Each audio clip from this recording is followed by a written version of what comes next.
A inicios del siglo XV, mientras Francia se desangraba en la Guerra de los 100 Años, nació un niño destinado a portar espadas, tierras y poder. Su nombre era Gilles de Montmorency-Laval, más conocido por la historia como Gilles de Rais. Provenía de una familia noble con vastas propiedades en Anjou, Poitou y Bretaña.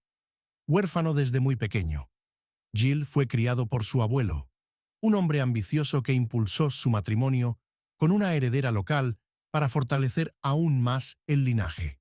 Para entonces, Gilles ya era uno de los jóvenes más ricos de Francia. Pero su destino no estaba solo en los libros contables. En plena guerra contra Inglaterra, Gilles se unió a la causa francesa como caballero. Joven, valiente y feroz en el campo de batalla, rápidamente llamó la atención de los altos mandos militares. En 1429, cuando Juana de Arco fue presentada ante la corte de Carlos VII, Gilles de Rais fue uno de sus principales aliados. Luchó junto a ella en el asedio de Orleans, una de las victorias más simbólicas del conflicto. La historia los uniría para siempre. Por sus méritos en combate, Gilles recibió uno de los honores más altos del reino.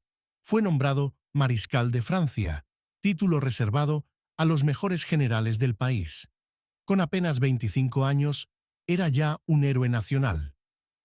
Gilles de Rais pasó de los campos de batalla a los pasillos de sus propiedades.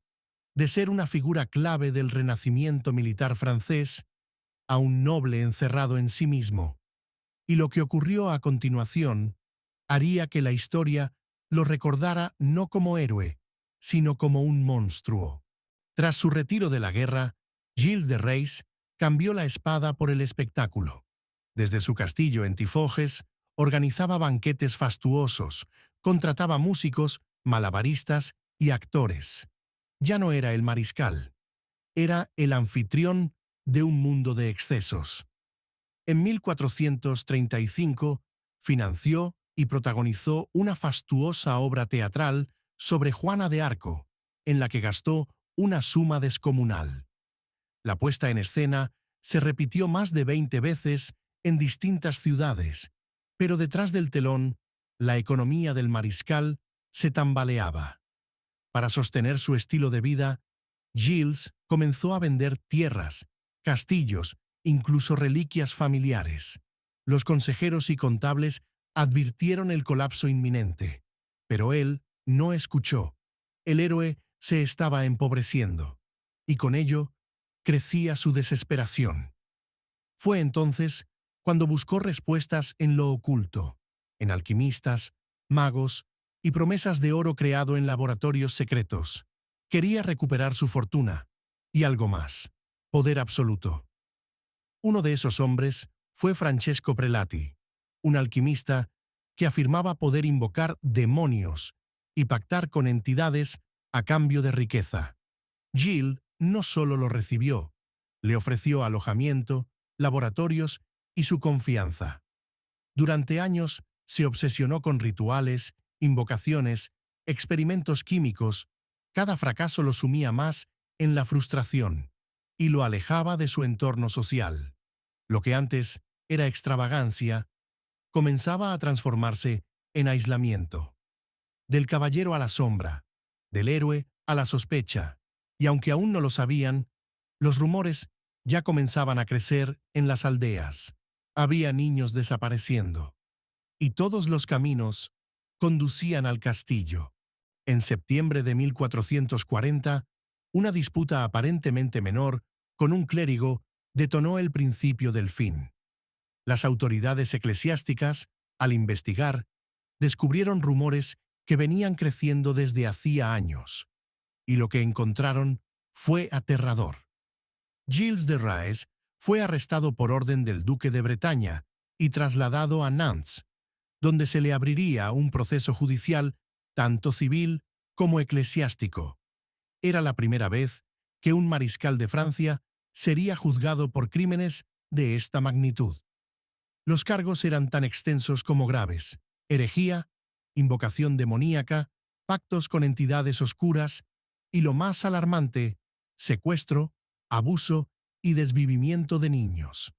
Durante semanas desfilaron más de 100 testigos, padres que nunca volvieron a ver a sus hijos, sirvientes que describieron habitaciones selladas, gritos ahogados, rituales macabros.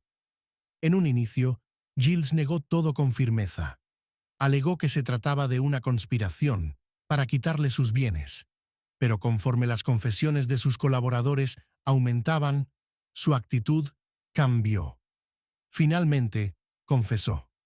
Aceptó haber participado en actos descritos como inimaginables para la época. Dijo estar arrepentido. Dijo que había sido víctima de la oscuridad que él mismo llamó. Pero para la Iglesia era demasiado tarde. Lo que más impactó no fue solo la brutalidad de los actos, fue la identidad del acusado. Un mariscal, un héroe de guerra, un aliado de Juana de Arco, ahora convertido en símbolo de terror. El 26 de octubre de 1440, la ciudad de Nantes amaneció en silencio tenso. Ese día, Gilles de Rais sería ejecutado. No como noble, no como mariscal, sino como criminal convicto. Vestido con una túnica sencilla, pidió confesar y comulgar antes de morir. Su arrepentimiento fue público, y dedicó sus últimas palabras a Dios, a las víctimas y a su familia. Se mostró tranquilo. No gritó, no suplicó. Miles de personas asistieron a su ejecución. Algunos buscaban justicia, otros simplemente ver caer a quien alguna vez fue símbolo de poder, y todos sabían que asistían a un momento que quedaría escrito en la historia. La sentencia fue clara: ahorcamiento. Luego, su cuerpo sería parcialmente quemado, pero a petición de su familia, sería retirado antes de arder por completo y enterrado en suelo consagrado. En sus últimas palabras, pidió perdón y ofreció su muerte como expiación, no por los títulos que perdió, sino por las vidas que jamás regresarán. Así murió Gilles de Rais, en silencio, en vergüenza, en contradicción, un hombre que fue héroe, mártir de una causa, y también reflejo oscuro de los excesos del poder desviado. Con el paso de los siglos, el nombre de Gilles de Rais no desapareció. Al contrario, se transformó, ya no como guerrero ni criminal, sino como personaje de leyenda. Su historia inspiró el cuento de Barba Azul, recopilado por Charles Perrault en el siglo XVII. En el cuento, un hombre adinerado y misterioso asesina a sus esposas en secreto, guardando sus cuerpos en una habitación prohibida. Los paralelos con la historia de Gilles son innegables. El castillo, el secreto y la monstruosidad oculta tras una fachada noble. Pero no todos aceptan esta versión sin crítica. Desde el siglo XIX, algunos historiadores han cuestionado los testimonios del juicio de Gilles. ¿Fueron reales? ¿O parte de un montaje político para quitarle sus tierras y deslegitimarlo? Los defensores del caso argumentan que los testimonios fueron numerosos, consistentes y detallados.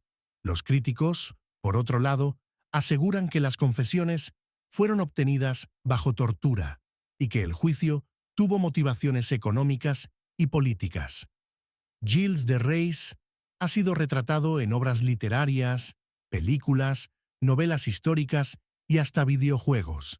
Es el arquetipo del noble corrupto, del guerrero caído en desgracia, del monstruo vestido de honor. ¿Fue Gilles de Rais un asesino despiadado o una víctima del poder eclesiástico? ¿Un pionero del terror? ¿O el primer caso de manipulación judicial masiva? Quizás nunca lo sepamos con certeza, pero su historia ya no pertenece solo a los tribunales. Pertenece al imaginario colectivo. A más de 5 siglos de su muerte, el nombre de Gilles de Rais sigue dividiendo a quienes lo estudian. ¿Fue un asesino despiadado o una víctima de su tiempo? ¿Un monstruo real o uno creado por la historia? Fue niño noble, comandante de guerra, aliado de Juana de Arco, pero también fue acusado de crímenes que estremecen incluso hoy. Su vida fue una paradoja y su final un símbolo.